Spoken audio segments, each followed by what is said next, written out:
Our story begins where the fairy tale left off, with Rapunzel, whose golden hair held the magic of the sun, finally free from her lonely tower. Her adventures, however, were far from over. New dangers lurked beyond the familiar stone walls, and soon she would discover that true courage wasn't just about escaping a tower, but about protecting the home she had found. One beautiful morning, as the sun cast a warm golden glow over the kingdom of Corona, Rapunzel stood on a hill overlooking the village. The world felt vast and full of promise. From this peaceful vantage point, she watched the town come alive, her heart swelling with a love she had never known. This was her home now, a place filled with laughter, friendship, and the promise of a new beginning. As Rapunzel walked through the cobblestone streets, the village embraced her with open arms. The air was filled with the scent of freshly baked bread and the cheerful sounds of daily life.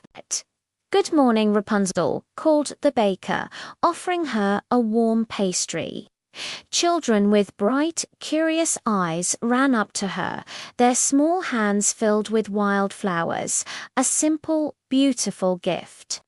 They adored their princess, not just for her magical hair, but for the kindness that shone from her like a beacon. She laughed with them, her long golden braid swinging as she twirled, feeling a sense of belonging she had only ever dreamed of.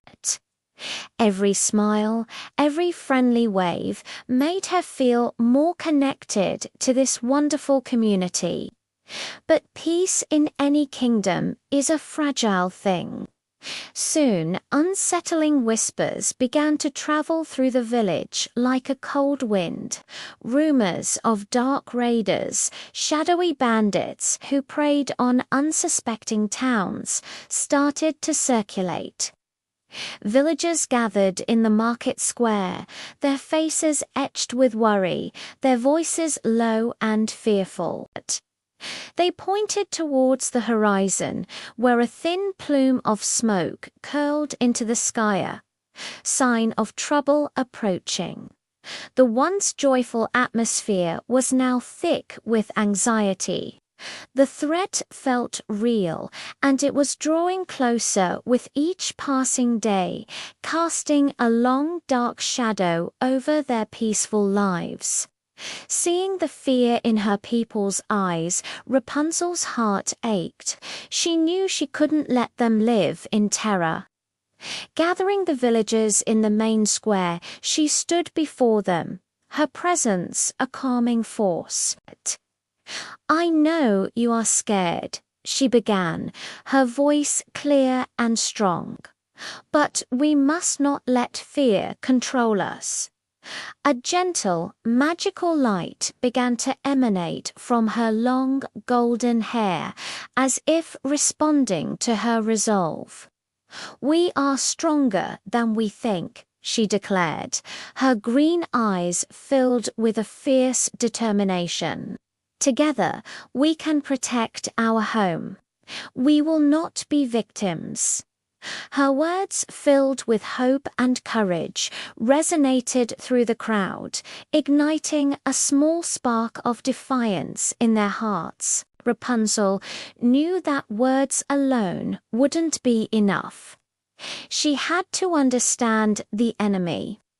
Under the cloak of twilight, she ventured into the deep, shadowy woods that bordered the village. The forest, usually a place of beauty, now felt menacing, with every rustle of leaves and snap of a twig sounding like a threat. Moving with a quiet grace she'd learned from years in the tower, she scouted the area. It wasn't long before she discovered what she was looking for: crudely made traps and markers left by the bandits. signs that they were planning their raid. Hiding behind a large oak tree, a clever, determined expression settled on her face. She now knew their path, and a plan began to form in her mind. Rapunzel realized her greatest weapon wasn't a sword or a shield, but something uniquely hers, her incredibly long, strong, and magical hair. She began to work, her mind sharp and focused, with deft movements. She wove her golden locks between trees, creating intricate, almost invisible tripwires across the forest paths. She fashioned snares that would gently but firmly catch anyone who stumbled into them, and tied branches together to create noisy alarms that would alert the village of any intruders. The forest floor became a maze of her own design, a beautiful golden web meant not to harm but to confuse and protect. Her hair, once a symbol of her imprisonment, was now the key to her people's safety. Just as she predicted, the bandits arrived under the cover of night, their faces grim and their intentions cruel. They moved with a misplaced confidence, expecting an easy raid on a defenseless village. But as they entered the forest, their plans immediately fell apart. One by one, they stumbled into Rapunzel's clever traps. They tripped over golden strands, getting tangled in harmless but frustrating knots. Their clumsy movements triggered her alarms, causing startled birds to fly up in a flurry and forest animals to scatter, creating a symphony of chaos and confusion. The bandits, bewildered and slowed down, grew frustrated and disorganized, their element of surprise completely lost. Emerging from the shadows like a guardian of the forest, Rapunzel confronted the bandit leader. Her hair glowed with a soft, ethereal light, illuminating the clearing and casting her in a heroic silhouette. She stood tall, her stance unwavering, her eyes burning with a protective fire. "You will not harm this village," she said, her voice echoing with an authority that surprised even the hardened leader. There was no fear in her, only resolve. "This is our home," she continued, "and we will defend it." The leader, taken aback by this lone girl's incredible bravery, hesitated. He had faced armies before, but he had never faced anything quite like the princess with the glowing golden hair. But Rapunzel's plan was more than just a one-woman defense. As the bandits regrouped, flustered and angry, she led them on a calculated chase deeper into the woods. She guided them straight into a large, open clearing, where they suddenly found themselves completely surrounded. The bandits looked around in shock. Emerging from behind the trees were the villagers' bakers, blacksmiths, farmers, and weavers, no longer cowering in fear. They held not weapons, but glowing torches, their combined light turning the night into day. Their faces were no longer filled with terror, but with the same fierce determination that shone in their princess.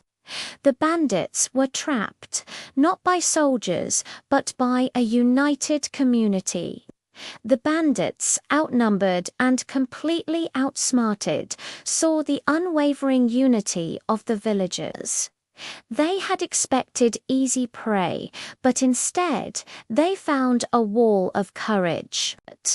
The leader, realizing they had grossly underestimated the spirit of this small town and its princess, gave a frustrated signal to his men. Defeated without a single sword being drawn, they turned and retreated back into the darkness, their raid a complete failure. A massive cheer erupted from the villagers. They had faced their fears and won. In the center of it all, Rapunzel smiled, her heart full. Laughter and celebration filled the village square as children danced around her, their faces alight with joy and relief. Their home was safe. That night, as the celebrations wound down, Rapunzel gazed up at the star-filled sky. She had learned a profound lesson. True strength wasn't just about magic or might. It was found in cleverness, in community, and in the courage to stand up for what you love. Bravery and ingenuity can protect even the most peaceful places from the darkest of threats. And in that moment, under the watchful eyes of the stars, Rapunzel knew she was exactly where she was meant to be.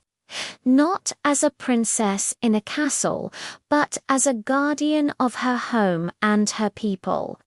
We hope you enjoyed this new chapter in Rapunzel's story. If you love timeless tales of courage and wonder, make sure to subscribe to Fairy Tale Fables for more adventures. Thank you for watching, and we'll see you in the next story.